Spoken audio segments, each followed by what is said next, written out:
You are listening to the Freight Buyers Club, a home for those interested in international trade, shipping, procurement, logistics, and air freight. In fact, all things supply chain in the Americas, Asia, and beyond. This podcast is brought to you by your host, Mike King, and produced in partnership with Demerco Express Group, a global 3PL that specializes in managing logistics to, from, and within the Asia-Pacific region. Hello everybody and welcome back to the Freight Buyers Club, where you can subscribe to receive every episode direct to your inbox. In part 2 of this podcast, which starts at around 36 minutes, should you wish to fast forward, I'm joined by Edwin Lopez, the industry dive editor, who's responsible for publications such as Supply Chain Dive, Transport Dive, and Manufacturing Dive. We have some early thoughts on Flexport purchasing Shopify logistics, and we're joined by Parisa Sadrzadeh, Senior Vice President for SMB Product and Technology at Flexport. She, like CEO Dave Clark, is an ex-Amazon executive. She's also the very person who is in charge of making this move into e-commerce by Flexport work. Me and Edwin also have the latest updates on the West Coast dock worker contract negotiations, and we look at how the near year-long standoff has impacted US logistics flows. We've also got the latest on the Bed Bath & Beyond bankruptcy. We examine the new Super Railroad CPKC, which is offering pan-North America services, and we also look at the FMC's new powers, the latest detention and demurrage claims against container lines by shippers, not least by the very same Bed Bath & Beyond. But first up, we're looking at the global air cargo market with a bit of last mile and integrator analysis thrown in. And to explore these things, I'm joined by two experts in their field. First is my old colleague, Cathy Roberson, who many of you will know as the curator of the JOC's excellent weekly publication, Freight Forward. She's also a key contributor to Air Cargo Next and a brilliant sharer of all things supply chain on social media. Cathy, how are you doing? I'm doing great, Mike. Thanks. Thanks for having me. Thanks for coming on. And Cathy is joined today by another person many of you will know well if you attend conferences or you make a point of listening to air cargo market thought leaders. It's Brandon Freed, Executive Director at Airforwarders Association, who I believe has been on a bit of a tour of Europe's trade shows and conferences at the moment. Brandon, where are you now and how are you keeping? I'm in Washington, D.C. today, but off to Munich on Monday and just returned from the IATA World Cargo Symposium in Istanbul. Thanks for having me, Mike, and it's always great to be on with Cathy. Fantastic. Well, let's push on, shall we? Air cargo markets. In 3 words, how would you describe the health of those air cargo markets right now? A holding pattern. Brandon? Yeah, I would say normalizing. We're coming down off the lofty volumes that we saw during the pandemic, which we all know were not sustainable long term. But we're normalizing. We're not crashing. We're normalizing. We're getting back to realistic level. Normalizing being a very long 3-worder. Normalizing. That's 4. We can break that down any way you like. Well, honestly, I'm saying, okay, well, hang on a minute here, Mike. So I was saying holding pattern simply because, yeah, Brandon's right. We are normalizing. Everybody involved in supply chain market is seeing a normalization, but we're also sitting here in a holding pattern because things have really, really slowed down. And we're waiting for that. Okay, when is it going to start ticking back up? And waiting for that uptick, which everyone seems to think it's the second half of this year. I don't know. The jury's still out on that. Yeah, I'm going to be bullish. I'm going to buy the dip. I think that we need to be bullish in the second half, but consumers are still out there spending. Although we received news this morning that the U.S. Fed is going to meet today and will probably have another 25 basis points to increase the rate. So that might damper things. But I'll tell you, Mike, I've been doing a lot of flying, both domestically and internationally.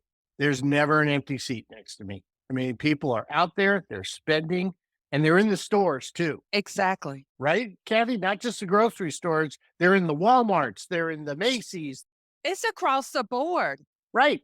I mean, it's not only in the Walmarts, the Dollar Generals or what have you, but it's also in the Macy's and the higher ups and that middle market. I agree. I think we're going to see an uptick, but how big of an uptick is still questionable. Like you said, I think the consumers, they're willing to spend. They've got, for the most part. But the big problem is still the inventory levels. I mean, we've got retailers and other shippers still hesitant on buy or replenishing inventories. They've been very cautious. They've been buying just enough new stuff or seasonal stuff to keep those sales going. What that means for fourth quarter of this year, the holiday season, remains to be seen. But I think possibly we might see an air uptick. I'm just going to challenge you both on your synopsis there, because you both sound very, very positive, and I'm a little bit surprised. Let me give our listeners some context. Now, just if you look at compared to a year later, the Baltic Freight Index is 45% lower than a year ago. We've had some really good data out from World ACD, and that's showing that the worldwide air cargo chargeable weight flown in the first quarter of 2023 was 11% lower than a year earlier. And in terms of origin regions, Asia Pacific was down 16%, North America down 18%. Let's look at those Purchasing Manager Index reports that you'd sort of referenced there. The latest Chinese official manufacturing PMI actually disappointed market forecast. That was in contractory territory at 49.2 in April.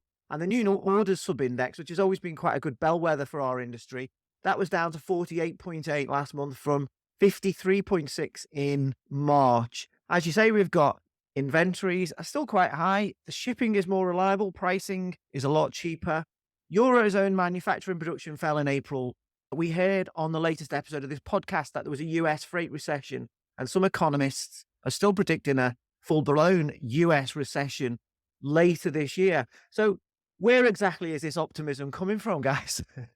Okay, yeah, you're right. So, yeah, we've got manufacturing slipping. And, when I was coming up in the freight forwarding space at UPS, we were told 2 months after that, you can usually track the health of the ocean freight based on the manufacturing numbers. So, like 2 months out from that manufacturing figure should see the uptick or the downturn, the result of that manufacturing figure. So, if April was a downturn, that would mean June figures, which is early peak season, beginnings of peak season for ocean freight, is going to be down. Okay, fine. Well, it's not really good, but I think it's going to bode well, really more for the air freight market than possibly the ocean freight, particularly as we go further or get closer to that important holiday season at the end of the year. So I think we'll eventually start seeing an uptick in that manufacturing number within the next couple of months as the inventory levels continue to be drawn down. It was still got that hangover from last year. And as soon as that gets taken care of in one way or the other, either through the secondary markets or actually sold, that's when you're going to see that uptick. I think the consumer is still willing to spend. We do have that inflation figure that has come down, and I think it's going to start creeping down a little further. Hopefully it does, but we're still willing to spend on stuff and such. So, and also when you look at the year over year numbers, I don't look at year over year numbers. Last year was still one of those extraordinary years. You have to take a step back and look at what was it in 2019 and such, and just kind of weigh. Yeah, that's a very good point. And rates versus 2019, they look very different. Plus, you've got higher jet fuel prices. Brandon, if I may put a different point to you, there is room for optimism out there. I was being devil's advocate slightly there with that raft of data I sort of assembled. Eric Coolish made this point in a very good article in FreightWaves. He drew attention to a growing school of thought within the air logistics sector that freight rates are, in fact, artificially lower than pure supply and demand would dictate, because airlines have consciously chosen to operate more aircraft than necessary. So they're ready for the next upcycle. Is that a factor for you? Do you see that? You've just been over at the World Cargo Symposium. Is that the sense you got from people there? Well, the airlines are not bringing on more aircraft because of air cargo. They're bringing on more aircraft to get these people on board because they've got lines of passengers waiting to fly. And, airlines, the passenger carriers focus on flying passengers around. And we all know that flying cargo is an ancillary service, but it benefits because obviously it does have the more capacity on the passenger side we have, the more rates could drop. But at the same time, that's why they're doing it. I mean, they want to get these airplanes back out of the desert and in the air again. And if they've got fannies to fill those seats, they're going to do it. Now, the freight forwarders, the shippers, they benefit long run because obviously the airlines are going to want to tailor their pricing to attract business. But what it does represent is a departure away from the traditional freighters that we saw during the pandemic. There's less reliance on them. We've been reading that some of the older freighters are going to be phased out. But that's not to say that freighters won't still have their value. And we don't know what's coming. We don't know what the next black swan event is. God forbid, the pandemic comes back or the COVID resurges. I think these guys want to be ready, but I think they're cautiously optimistic. But right now they have reason to be. They've got everyone and their brother flying on those planes right now, and they can't get enough airplanes out there. So your forwarder members then, Brandon, they're optimistic about the rest of the year, are they? Oh, yeah, they're optimistic, but they're realists too. I mean, they see that volumes have normalized and they have to adapt to it. And obviously, now is the time for freight forwarders to really show their creative strength because you have to anticipate what's coming around the corner, as I just mentioned. God knows we've got some big concerns coming up on the West Coast. They're in port negotiations with labor out there. We don't quite know what's happening. We've seen some encouraging signs. Well, 3 Fridays ago, and a Good Friday, labor fired a shot across the bow out there by closing facilities at Port of Long Beach and Los Angeles. I mean, they're saying, hey, you better take us seriously. So that's coming. We're going to have to deal with that. You mentioned earlier, UPS is in work negotiations right now.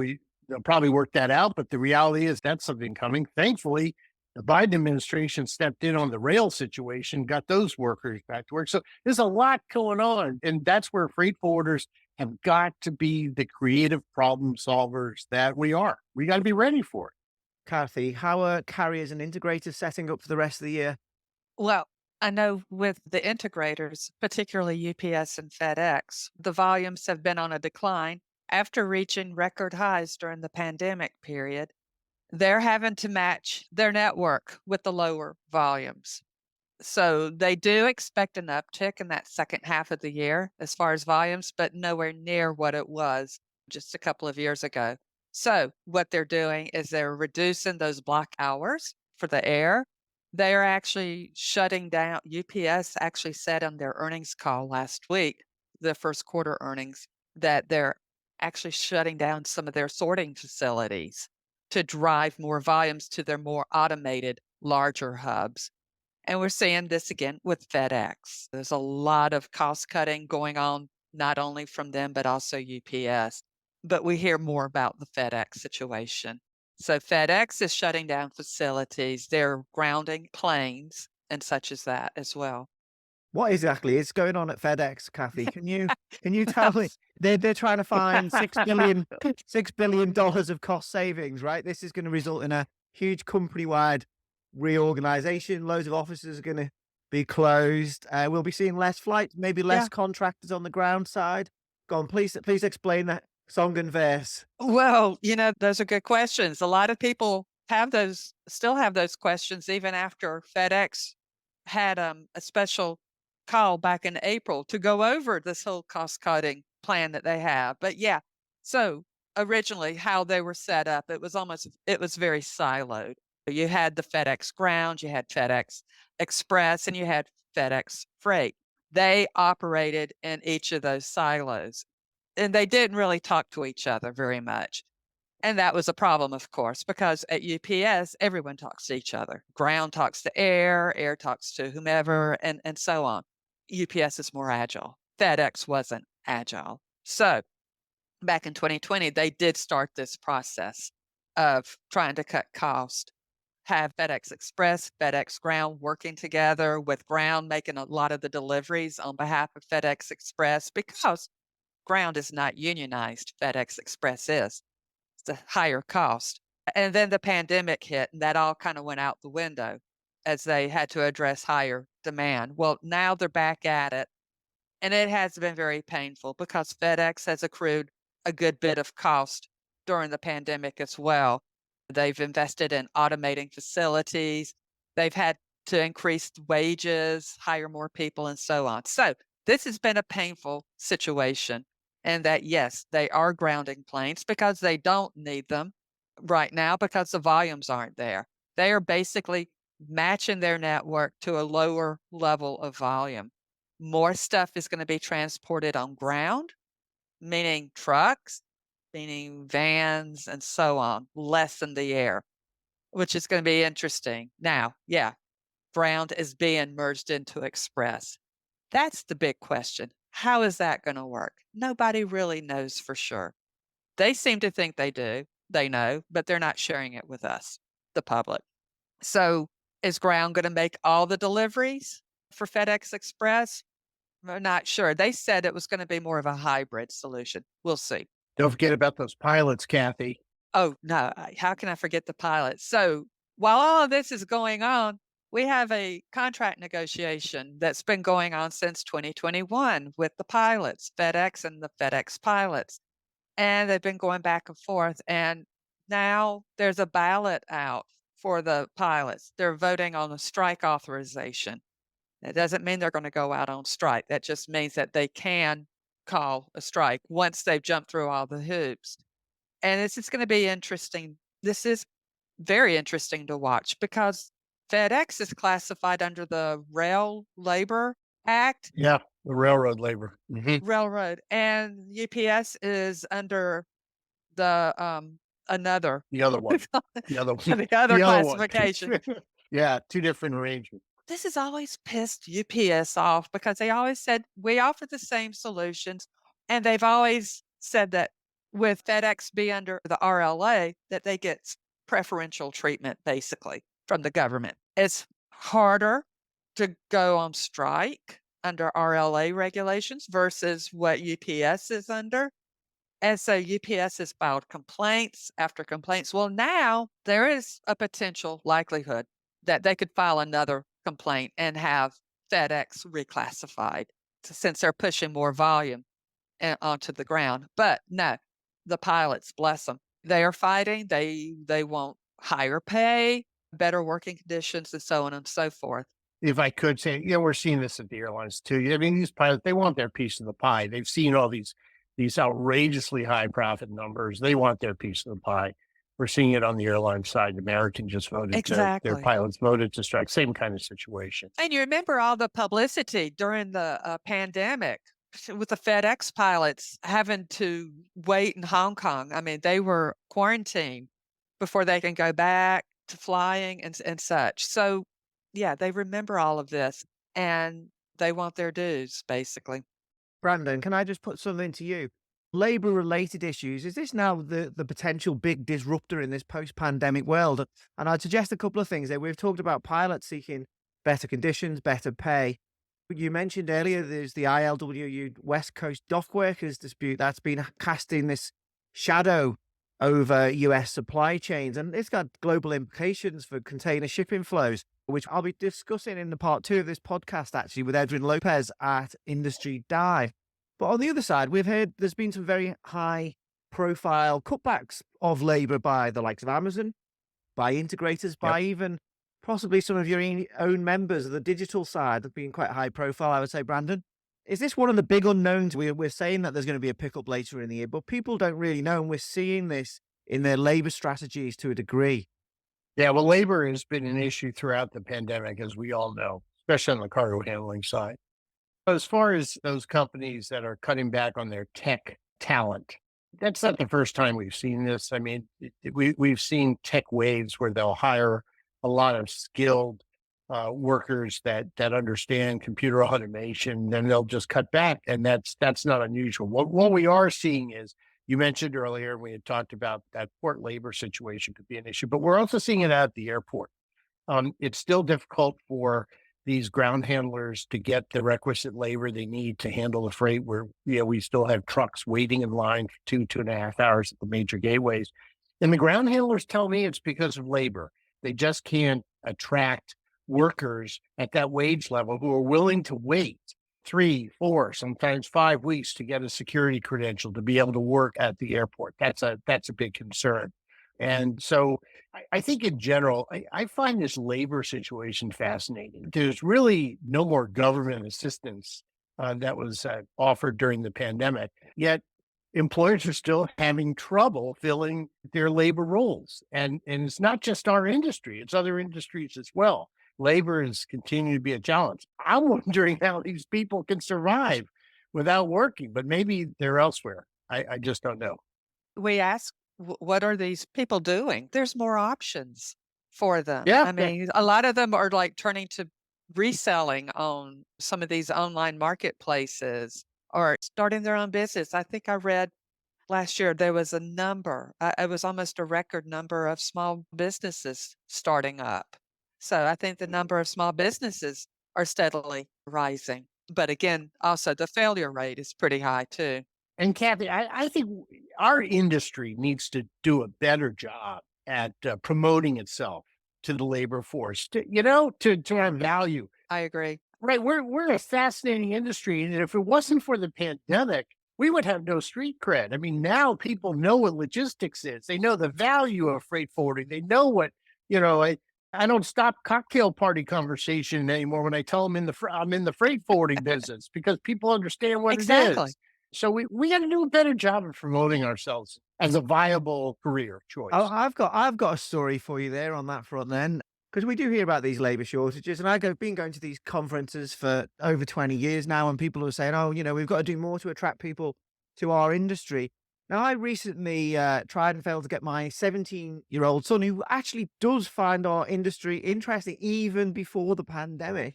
I tried to get him some work experience in the UK using my own contacts I know via the media. And he didn't mind if he went into a HR department, didn't mind if he went into a warehouse, a port, anything really.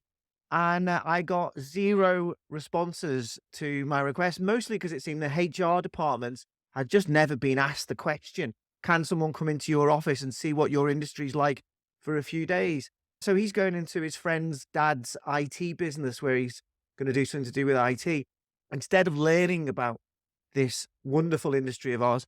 So are the pathways really there? Is it better in the States than it is in the UK? Because I always hear people moaning about we can't attract people, but then actually when you say, I've got someone who's quite intelligent, he likes our industry and he's willing to work for free, they don't know how to deal with it.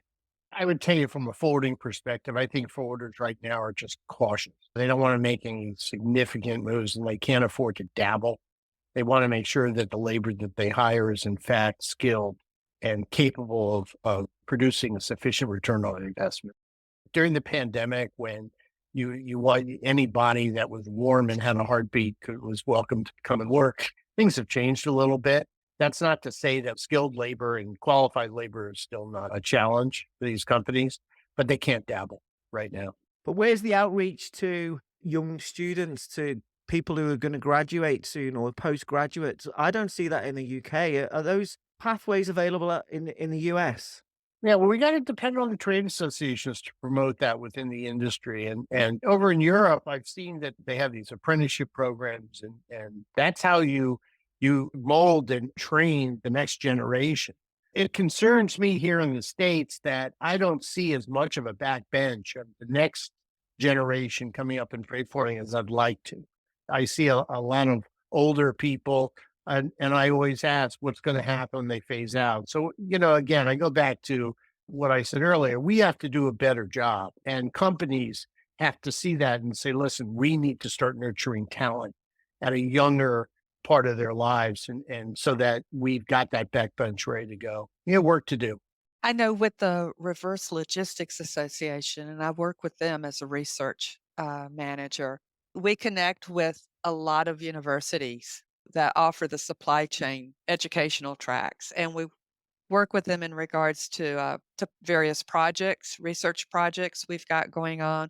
We have a couple of interns, and so we bring them in and we encourage them to join in on our monthly webinars, which are really great. They're usually open to the public and such. So there's a good learning experience for them to get them to understand what the heck reverse logistics is and hopefully encourage more folks in that space. And I would like to tip my hat to several colleges and universities here in the U.S. that are starting to, it used to be, I think, University of Tennessee at Knoxville was probably the big logistics center, but now the University of Denver, Florida International University, and several others are offering logistics pathways, which I think is encouraging. And that's got to be because a lot of these young people are seeing what happened. They're going to remember the fact that they couldn't get toilet paper during the pandemic. They're going to remember the long lines, the empty shelves. But and some of them are going to be fascinated as to what supply chain is and the value it gives us. And they're going to want to get involved. We need to promote it. The opportunity to strike is probably now, isn't it? It's never been so much interest. The efficiency of those supply chains, if I may just jump slightly. I remember we've talked previously, Brandon, about the difficulties people have trying to access this premium air cargo product when if you're a trucker, you might have to wait 8 hours to collect your cargo from LAX or something. That was during the pandemic. So two questions. One, has that improved at all? And secondly, is there enough government support for upgrading some of this airport infrastructure in the US, which really hasn't been updated for decades in some cases? Or do we need to look at some of these newer airfields that are available outside of these urban conurbations where there's a bit more room for freight perhaps? Yeah, well, during the pandemic, like we saw truckers waiting 7, 8, 9 hours at these major airports. We took a survey of our members recently, and they're still waiting 2.5 hours with normalized volumes, lower volumes, for a lot of reasons. We took surveys in an attempt to figure out why this was happening. Many of the U.S. airports, and it's not just in the United States, it's all over the world, they haven't received any sufficient cargo area investment in over 50 years.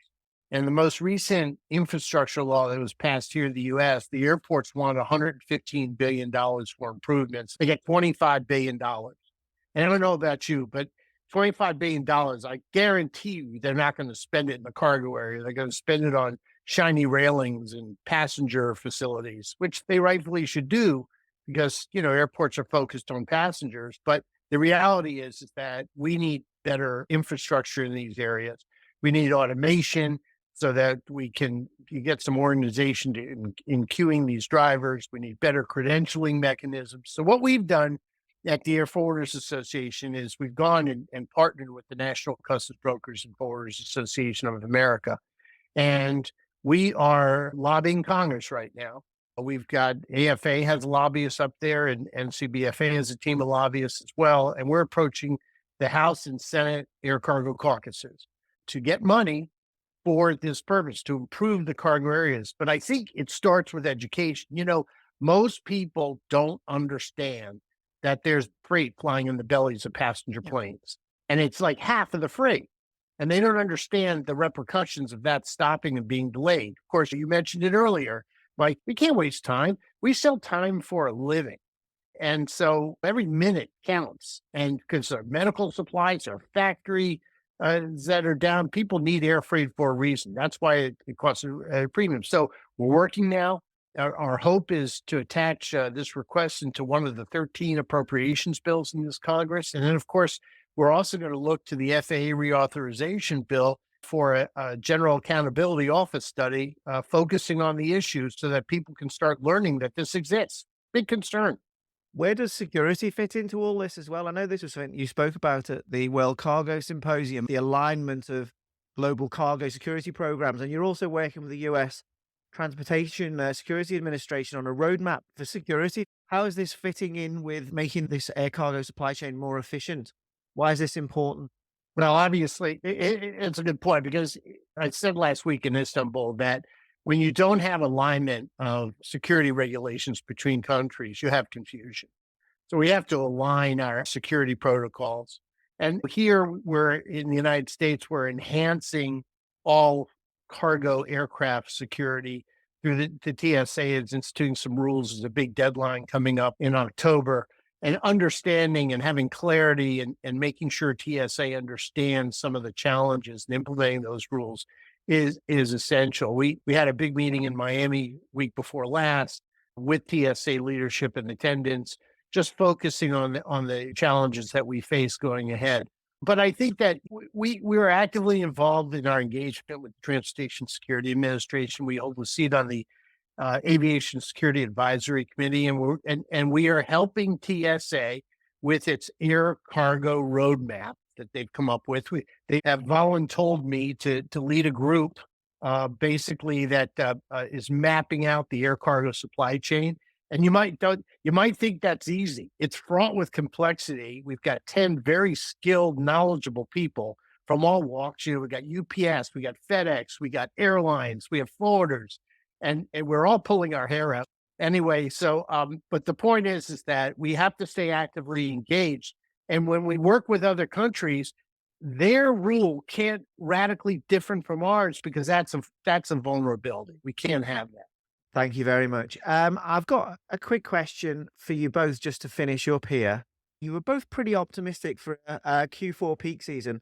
Can you very, very quickly, starting with Cathy, what do you think are the biggest opportunities and challenges when we look forward to 2024 for global air cargo, for US air cargo? I think it's going to be better than this year.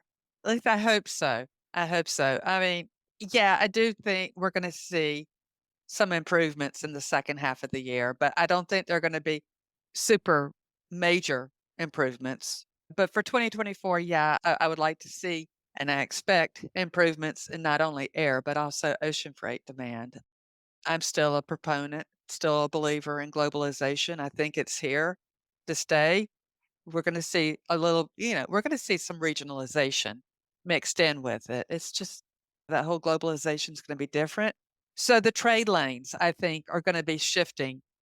You're going to see some more shifts in those trade lanes, whether they're air or ocean, and into 2024 as well. Brandon, do you see geopolitical ruction as a big challenge as we move forward? Yeah, so going into 2024, I agree with Cathy. I think we have a new baseline we got to look at. Let's stop comparing before the pandemic. It's now a new world, okay? And everything we need to start looking and seeing, okay, we're through the pandemic, we're seeing this normalization, but we're also seeing a new geopolitical order that we have to pay close attention to. Obviously, the war in Ukraine is a real wild card at this point in time.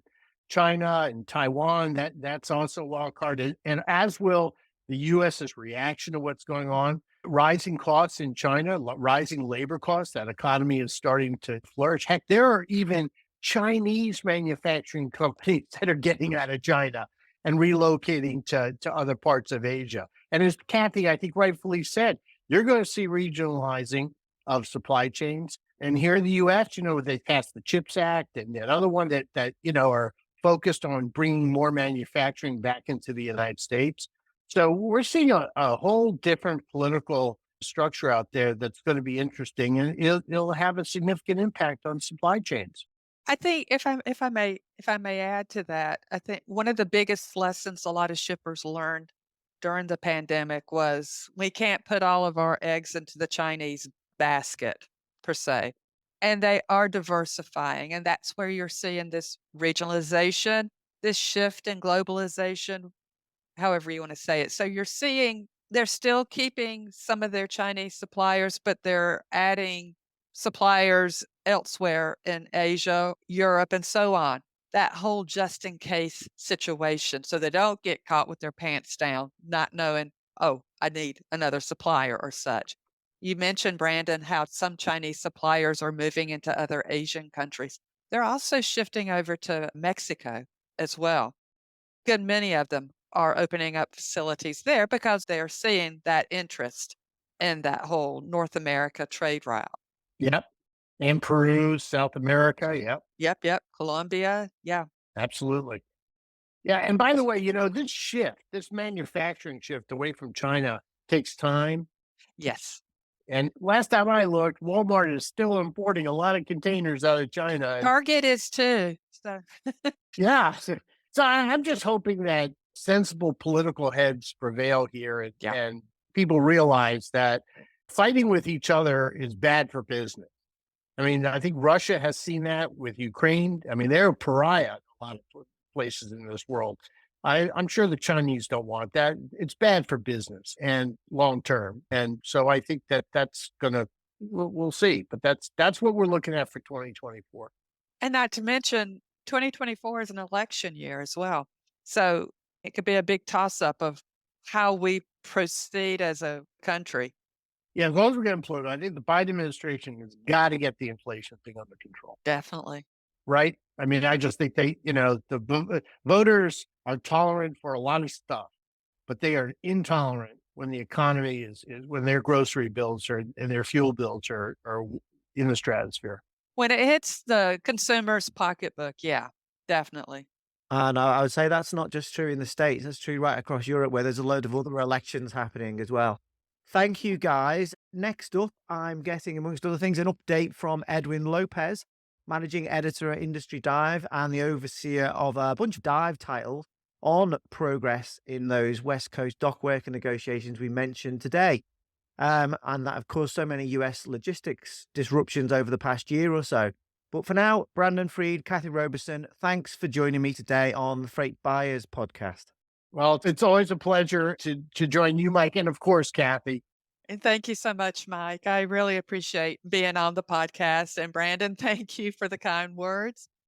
This podcast is proudly produced in partnership with Demerco Express Group, a trusted provider of global shipping and contract logistics services in Asia, Europe, and North America. Demerco's particular strength is in Asia, where it gives shippers the freight capacity and local market expertise to streamline freight movements to and from the region, particularly for trans-Pacific lanes. With 130 forwarding and logistics locations across China, India, and Southeast Asia, Demerco connects Asia with the world like no other global 3PL. You are listening to the Freight Buyers Club. Now, unless you've been whiling away your time in the middle of nowhere, or you haven't been keeping up with your podcast listening, you'll know that there have been ongoing negotiations over a new labor contract covering the US West Coast port, and they've rather dragged on. Now, just some basics. The negotiations are between the International Longshore and Warehouse Union, the ILWU. They represent nearly 14,000 port workers in California, Oregon, and Washington state. And the other party to these negotiations is the Pacific Maritime Association, which represents shipping lines terminal operators at 29 West Coast ports. The previous deal expired all the way back July the 1st, 2022. They started negotiating in around about May, but some of the local negotiations started before that. So basically a year ago. Over that period, since shippers have been taking big steps to avoid what they assumed would be productivity issues at West Coast ports, we're seeing some acceleration in long-term trends in the US economy and its freight and shipping structure. A big shift in economic activity from the US West Coast to the US East Coast, where we've seen some cargo buildups last year, particularly. Now, to discuss this and a few rather big stories that are breaking as we're online, I'm joined, I'm delighted to say, by Edwin Lopez from Industry Dive. Edwin manages a bunch of excellent US-based publications, including Supply Chain Dive, Transport Dive, and Manufacturing Dive. Edwin, welcome to the Freight Buyers Club. Thanks, Mike. It's great to be here. Edwin, I've just given you the big wind into the dock workers that we're going to discuss, and we said we were going to discuss this from the off. But as I say, there's a bit of a deal that's happened, and I just want to go through that with you and get your take on it. This is very much in the freight buying space, and it's all Flexport, which people normally would classify as a digital or a tech forwarder. They've moved into last mile and e-commerce by acquiring the assets of a company that you know well, Shopify. They've acquired the assets of Shopify Logistics. And under the terms of the agreement, Shopify will receive stock representing an approximately 13% equity interest in Flexport on top of its existing equity interest, and Flexport valued in this deal at $8 billion. What's your first thoughts on this, Edwin, particularly from the Shopify side? Yeah, I mean, Mike, as you said, this broke this morning, maybe an hour, maybe two ago. So you're getting a gut reaction, the fastest takes. But overall, it's extremely interesting deal, right? Because you have two companies. You have Flexport, right? As you said, this digital freight forwarder that has been very well known, a darling in the media in a lot of spaces. That's going into something they haven't really done before, which is delivery and logistics management more than forwarding. And then you have Shopify. And Shopify, another kind of tech darling, right? A company that got really, really, really big, started as helping small retailers get goods to consumers just through facilitating sales and websites and stuff. And then over the years, built a logistics empire, having really, really cool technology, in Deliver and other stuff. that would actually get stuff to the door. But what's interesting about this is that Shopify is getting rid of that, and they're getting rid of that to Flexport. So something about that is really fascinating because there is these two places where this logistics empire is going to this company that you wouldn't immediately assume would purchase these types of assets. So you're definitely wondering, what is Flexport doing? What is their play? What is their move from here on? What does their leadership have to do with all of this? And on the other hand, you're also wondering, why did Shopify have to get rid of this? What was not going well, or maybe what opportunity did they see by getting rid of this altogether? And what does that say for other retailers like American Eagle that are trying to build their own logistics empires and help other retailers do the same and make money off of that? So it's all very interesting. I don't have a full answer right now. I just have a lot of questions, but it's going to be a very interesting thing to follow. Okay, I'm gonna stop you there, Edwin. I'd now like to bring in the brains and the leader behind the Flexport app on Shopify that was launched earlier this year, and the person who will also be leading Flexport's integration efforts with Shopify Logistics and Deliver. It's Flexport SVP of SMB Product and Tech, Parisa Sadrzadeh. Welcome to the Freight Buyers Club. Hi, thanks for having me. Parisa, I've just ran through the basics of this deal with Edwin Lopez at Industry Dive. Now, I think from a freight buyer's perspective, if I'm a shipper, a small and medium-sized shipper, I'm trying to source in Asia, how does this deal help me get my product to the door to complete that last mile delivery to a customer in the US? Does this deal actually change things for me? Yeah, it's dramatic change. When you think about the challenges that a small merchant faces in supply chain today, they typically have low margins, they don't have logistics know-how, they don't have dedicated logistics resources. Typically, the CEO is the ops person who's also the salesperson. And so when they're dealing with supply chain challenges in ways that they want to optimize, there aren't very many logistics solutions out there for them. And so Flexport was originally started actually because of SMB challenges around global freight forwarding. And so our solutions prior to this acquisition were focused on the international movement of freight and really trying to democratize that. Now, with the acquisition of Shopify Logistics, which is inclusive of Deliver, we can extend those solutions from international freight going into domestic movement of freight through e-commerce fulfillment and ultimately last mile delivery to the customer door or retail store. And that end-to-end supply chain optimization helps us really minimize supply chain costs for SMBs who typically don't have those optimizations available to them. We also help maximize their in-stock rates, their reliability, and actual ability to get fast delivery promises for their customers, which improves conversion for them on their retail stores, and ultimately reduces waste from global supply chain, which helps with environmental impact for all of us.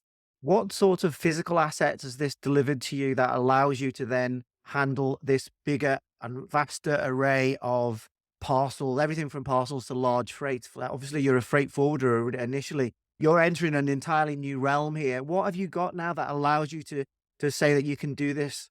Yeah, Flexport is generally asset light today. And Deliver and Shopify Logistics are also pretty asset light in the way that they developed e-commerce fulfillment and last mile delivery. With this acquisition, we'll acquire about 50 warehouses around the US that they use to move inventory through today. So those will come. And we already have a network of carrier partners around the world that help us move international freight. And Deliver has a network of carrier partners that help them move domestic freight. So we're kind of marrying that partnership and that foundation of our partner network together. And is all this ready to go right now? Is that what we're saying?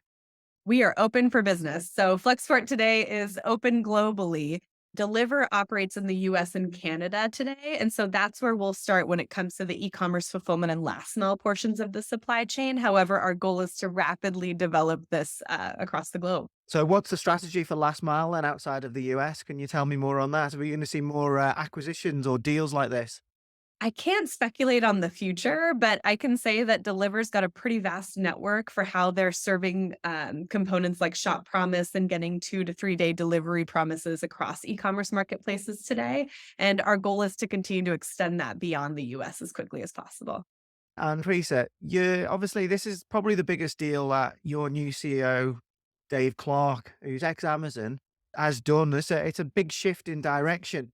You also held a number of senior positions at Amazon over 11 years. You only joined Flexport at the end of last year, the final quarter. Yeah. Is this the Amazonization of Flexport then? Are you not going to be a digital forwarder anymore? Are you going to be something else? I actually think that this is directly in line with the vision that Ryan had set when he first started the company. Yes, it started with freight forwarding, but the idea was really to democratize the movement of goods. And to do that, you have to own the last pieces of the supply chain puzzle, and Deliver and this acquisition of Shopify Logistics just moved us so much faster into that vision. But we were already marching down that path.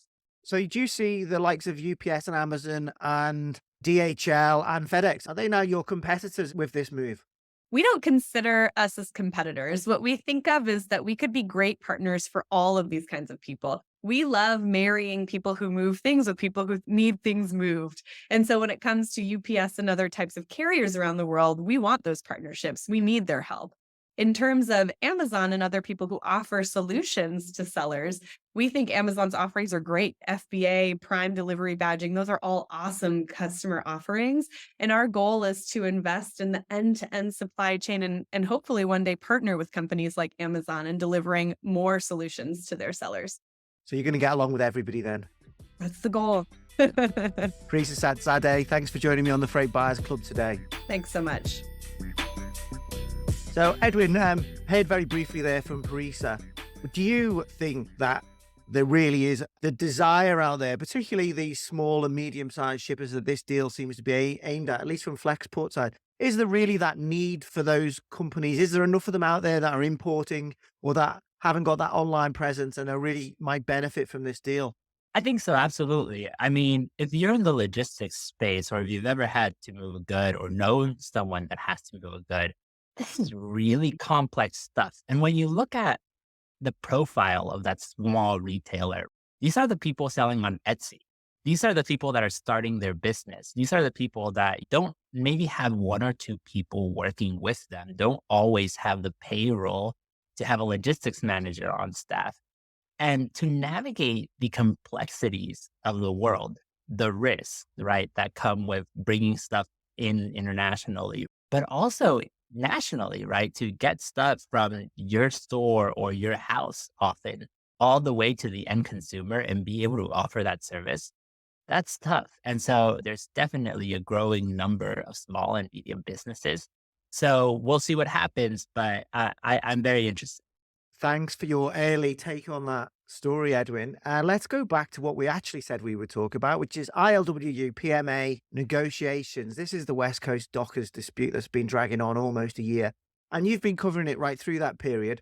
Why, in your view, is this such an important topic for all things US freight, for US shippers, for US retail? Yeah, it's simple, really, Mike. Ports are vital to the US economy. That's something that every single person in the United States learned during the pandemic. If ports don't operate well, we run all sorts of risks. We run risks of shortages. We run risks of inflation, you name it. And in the United States, West Coasts are among the most important, if not the most important ports, right? About 30% of all goods imported to the United States or exported travel through either the Port of Los Angeles and Port of Long Beach. Those are both Los Angeles area ports.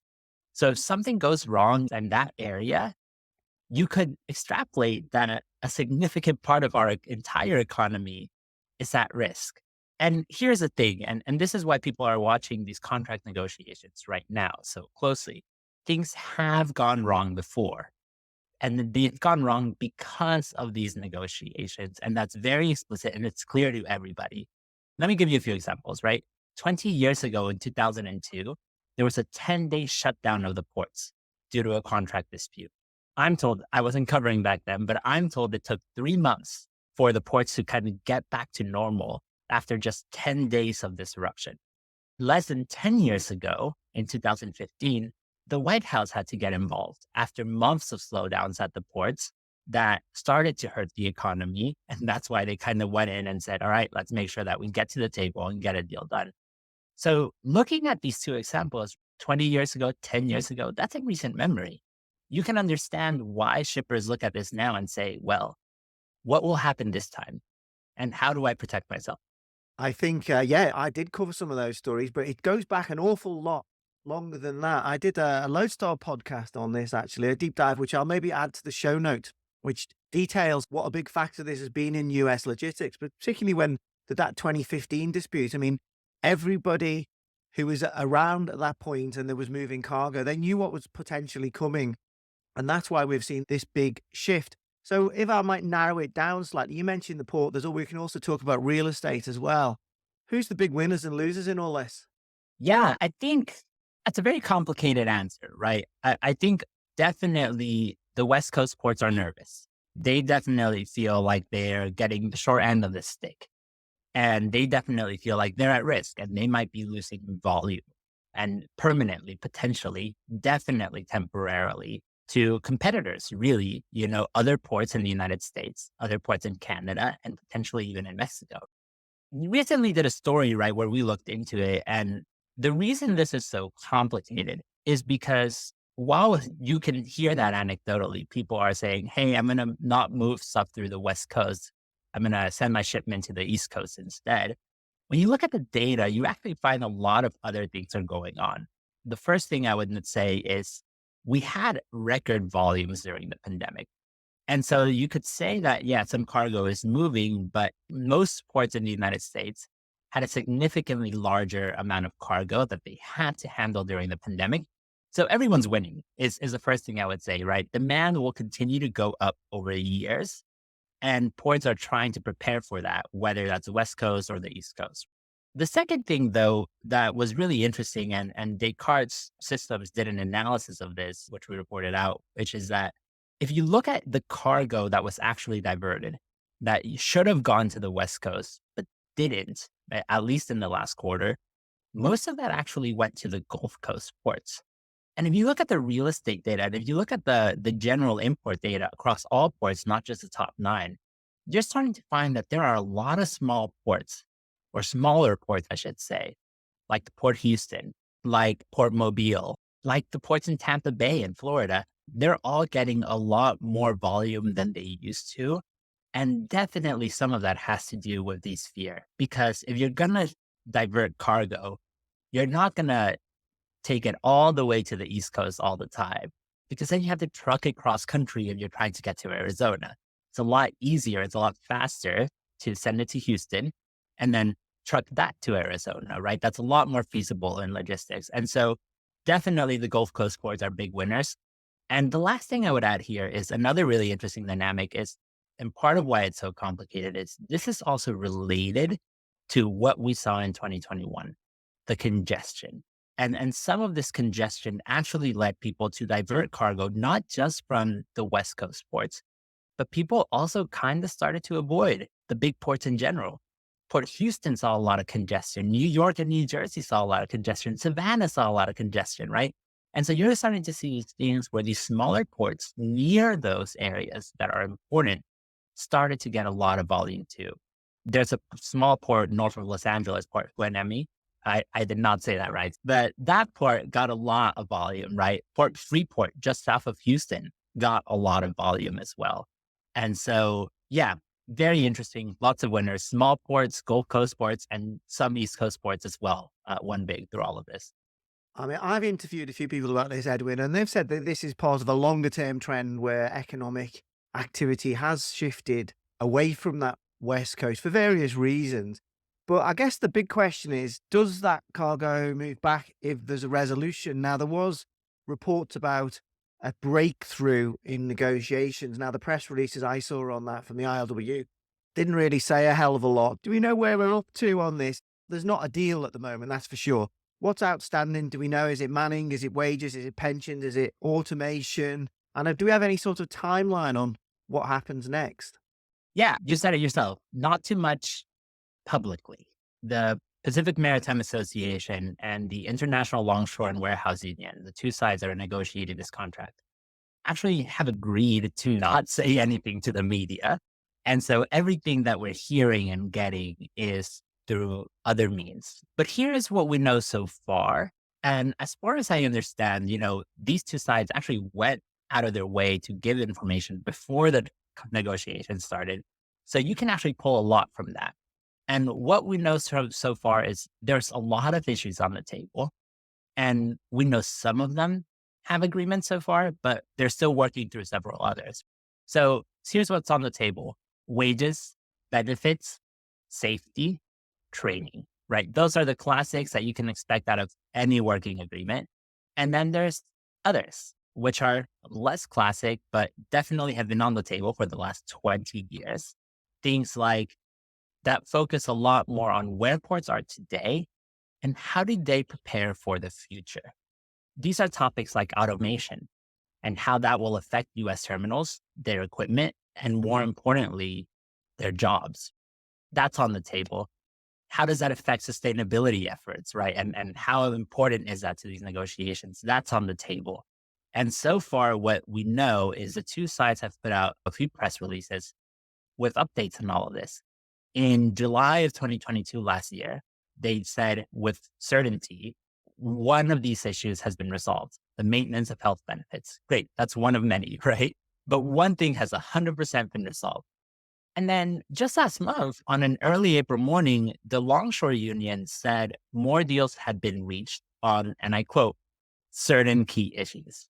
Now, haven't been able to confirm exactly all the list of the key issues there, but the Wall Street Journal did say that it had to do with automation, and I trust that reporting. I really do. I should add, too, that shortly after that press release, the Pacific Maritime Association sent their own press release saying, again, quoting, several key issues remain unresolved. So again, there's not exactly agreement on even how many things have been resolved, but we get a sense something's going on with automation, right? And either they've reached the deal or it's part of the certain key issues and you don't know how big that result is, and definitely benefits.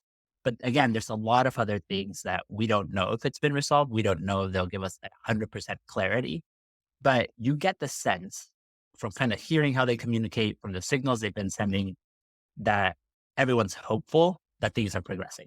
And the question is now, well, how long?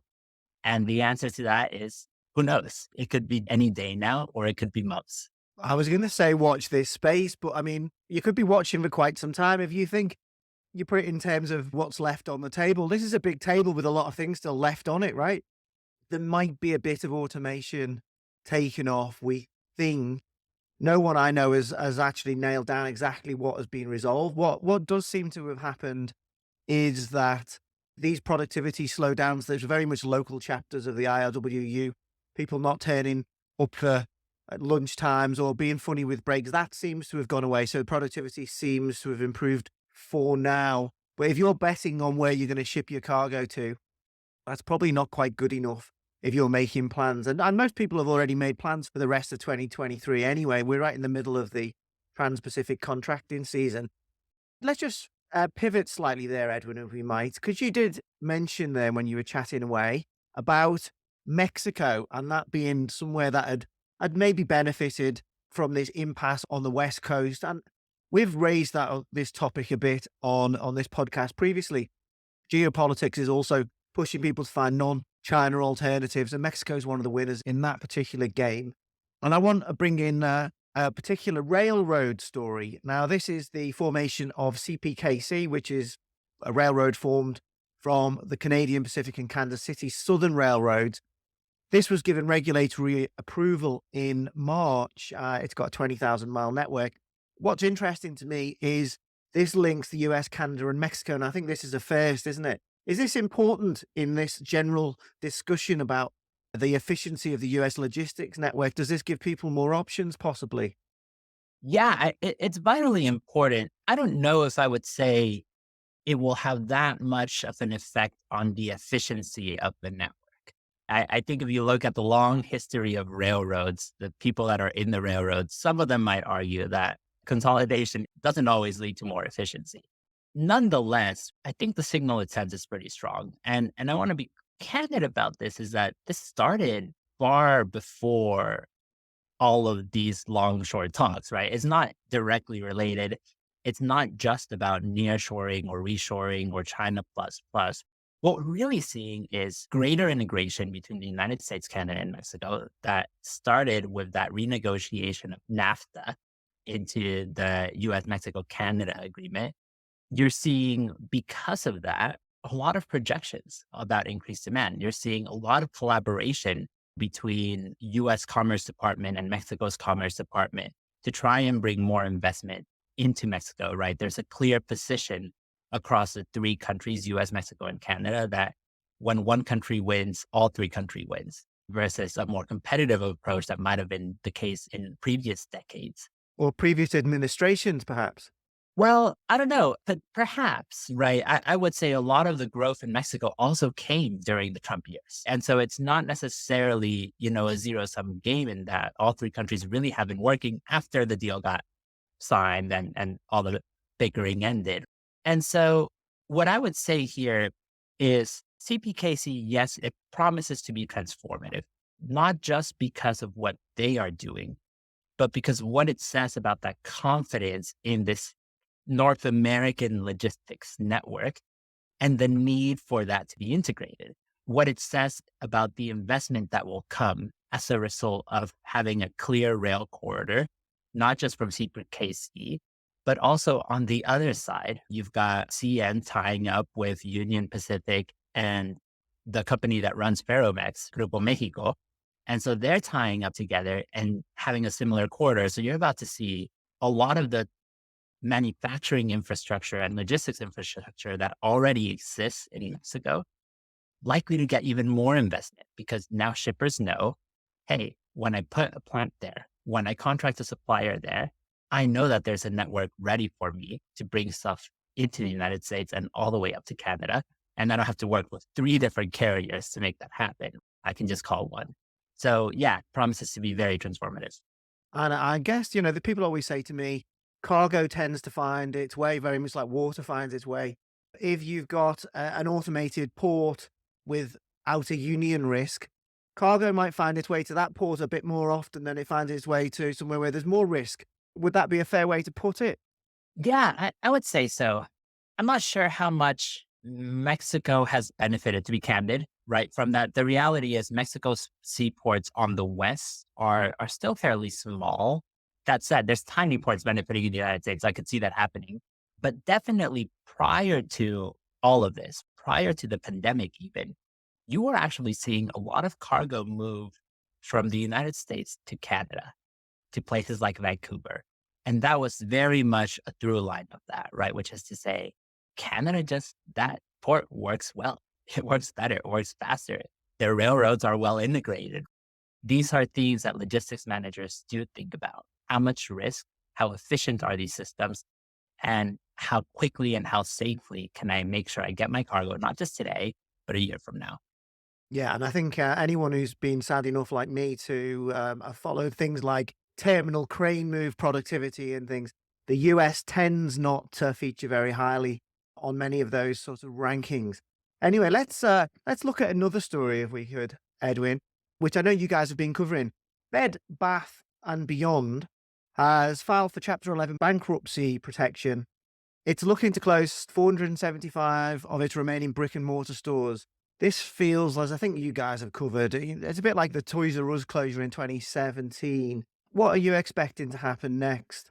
Toys R Us is a great example. One of the things that we've talked about as a team, right? I have a team of 12 people covering manufacturing, trucking, and supply chain. And one of the things that we talk about every once in a while is how integrated it all is, right? And for us, it really feels like Bed Bath & Beyond is a story about supply chains and how supply chains are embedded into every aspect of the company's operations and can affect every aspect of the company's operations. And so just to kind of go on this tangent real quick, the bankruptcy was caused by what felt like a bank run on the company, right? Not exactly, but in short, Bed Bath & Beyond started to run out of cash and started to make questionable decisions like buying back stock, so that when that happened, suppliers started getting nervous.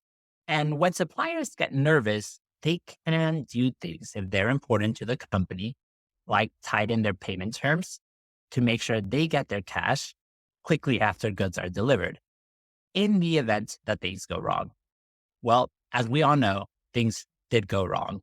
Over the years, more and more people started asking for tighter terms, and Bed Bath & Beyond had to pay for exorbitant rates during the pandemic to ship goods across the country and other fees to ship products to stores.